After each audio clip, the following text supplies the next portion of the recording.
അങ്ങനെ ഒരുപാട് കാണണം. അതിനേക്കാൾ ഉപരി നമ്മൾ ചെയ്യാത്ത ഒരു കാര്യത്തിന്റെ ആ വേദന നെഞ്ചത്ത് കൊണ്ട് നടക്കുക എന്ന് പറയുന്നത് ഞാൻ എപ്പോഴും ഇവിടെ ഇതിനു മുമ്പും പറഞ്ഞതാണ്. അത് എല്ലാവരും അനുഭവിക്കുക തന്നെ വേണമെന്ന് ഞാൻ പറയും. സാധാരണ എല്ലാവരും ശത്രുക്കൾക്ക് പോലും വരുത്തല്ലേ എന്നാണ് പറയുന്നത്. ഞാൻ പറയുന്നത് അത് അനുഭവിക്കുക തന്നെ ചെയ്യണം. എന്തുകൊണ്ടാണെന്നറിയാമോ?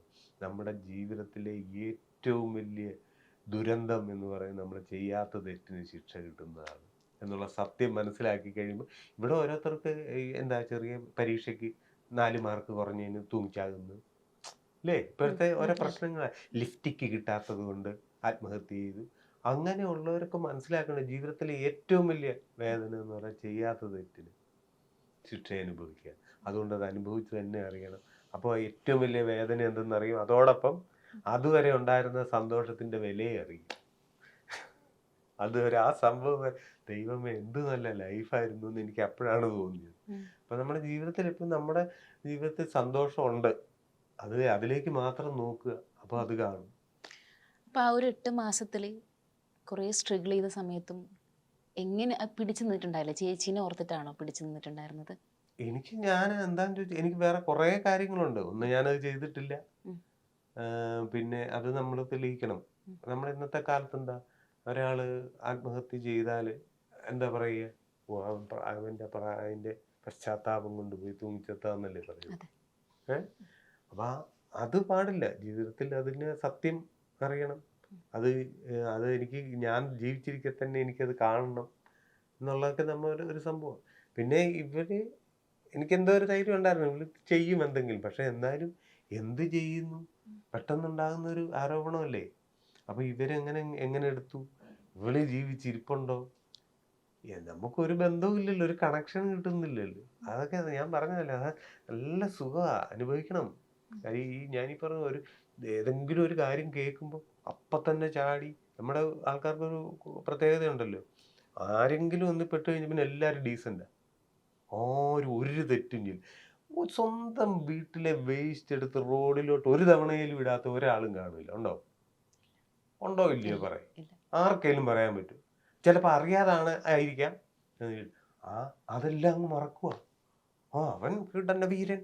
മറ്റേ ഇവന് അങ്ങനെ അവരൊക്കെ ഇതൊന്ന് അനുഭവിക്കുമ്പോഴാണ് ദാ ഇപ്പം വന്നു. സാധാരണക്കാരന്റെ ജീവിതത്തിൽ ഇവര് വന്നില്ലേ?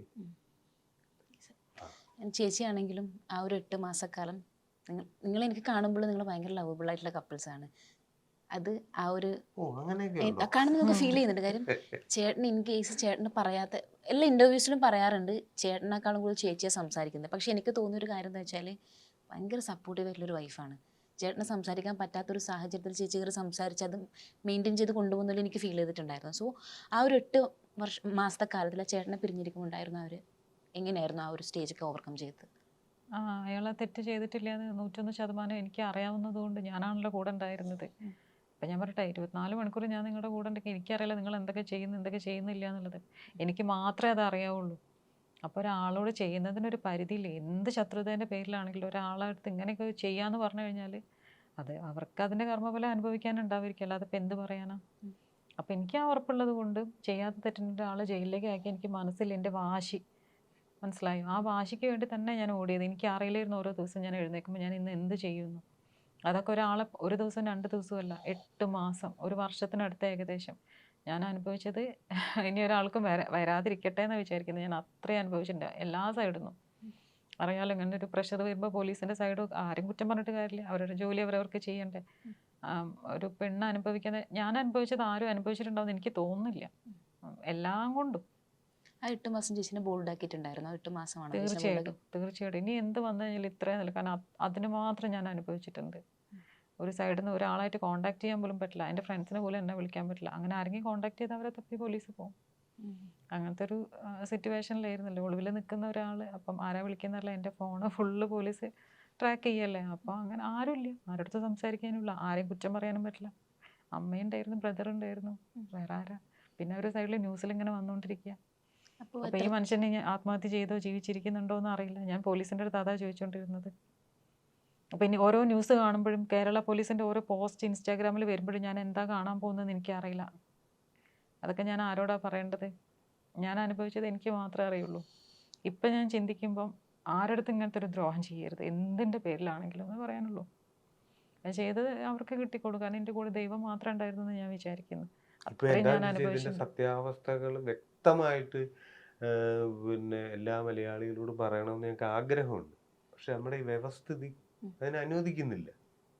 നമ്മളെ ചതിച്ചത് ആരെന്ന് നമുക്ക് പറയാൻ പറ്റാത്ത ഒരു സാഹചര്യമാണ് നമ്മുടെ ലോകത്ത്. അത് പറഞ്ഞാൽ അത് ചോദിച്ച നിങ്ങളും പറഞ്ഞ നമ്മളും പ്രതികളാകുന്ന ഒരു കാര്യം. എന്തെങ്കിലുമൊക്കെ അത് പറയോ? തീർച്ചയായും ഞങ്ങൾ ജീവിക്കുന്നതിനല്ലേ, അത് തെളിയിച്ചിട്ട് ഞങ്ങൾ പിറ്റേ ദിവസം അതല്ലേ ഞാൻ പറഞ്ഞ ചാകരയായിരിക്കും നിങ്ങൾക്ക് അല്ല, കൊണ്ട് ഞങ്ങൾ ഞങ്ങൾ ആത്മഹത്യ നിരത്തി ചെയ്യേണ്ടതാ. നിർത്തും. ശരിക്കും പറഞ്ഞാൽ ഞങ്ങൾ രണ്ടുപേരും ആത്മഹത്യ ചെയ്യേണ്ട അതുപോലെ സിറ്റുവേഷൻ കൂടെ ഞങ്ങൾക്ക് പകരം ഇപ്പം ചിരിച്ച് കളിച്ച് ഞങ്ങൾ ഇങ്ങനെ പറയുന്നുണ്ടെങ്കിലും ഞങ്ങൾ അനുഭവിച്ചത് ഞങ്ങൾക്ക് ചില സമയത്ത് എന്താ പറയുക, എത്രയോ ദിവസങ്ങളിൽ ചേട്ടനൊക്കെ ഉറക്ക ഗുളിക കഴിച്ച് ഉറങ്ങിയ ദിവസങ്ങളുണ്ട്. മനസ്സിലായില്ലേ? കാരണം അതുപോലെ അനുഭവിച്ചത് ചെറിയ കാര്യങ്ങളല്ല. അപ്പം ഞങ്ങൾ രണ്ടുപേരും ടാബ്ലറ്റ് കഴിച്ച് ഉറങ്ങി ഇങ്ങനെ പറയുമ്പോൾ ചിരിച്ച് കളിച്ചൊക്കെ ഞങ്ങൾ പറയും. പക്ഷേ ഒരാളും അനുഭവിച്ചിട്ടുണ്ടാവില്ല ഞങ്ങൾ അനുഭവിച്ചത്. വേറെ ഒരു കേസിൽ വന്ന ഒരാളും ഇത്രയും അനുഭവിച്ചിട്ടുണ്ടാവില്ല. കേൾക്കുന്നവരൊക്കെ ഞെട്ടിപ്പോവുക. ചേച്ചി ഇപ്പോഴാണെങ്കിലും നമ്മൾ ഇത് കഴിഞ്ഞതാണ് ഇത് ഒരു തീരുമാനം ആകുന്നിടം വരെ ഇപ്പൊ ഇത് പറയുന്ന കാര്യം ഒരു എന്താ പറയുക, ഒരു മനുഷ്യൻ പറയുന്നതനുസരിച്ച് അയാളുടെ മാനസികാവസ്ഥ അനുസരിച്ച് അയാൾ പറയുന്ന ഒരു വിധി അതനുസരിച്ചാണ് ഇനി മറ്റൊരാളുടെ ജീവിതം. അതെ. അത് നിസ്സാര കാര്യമല്ലത്.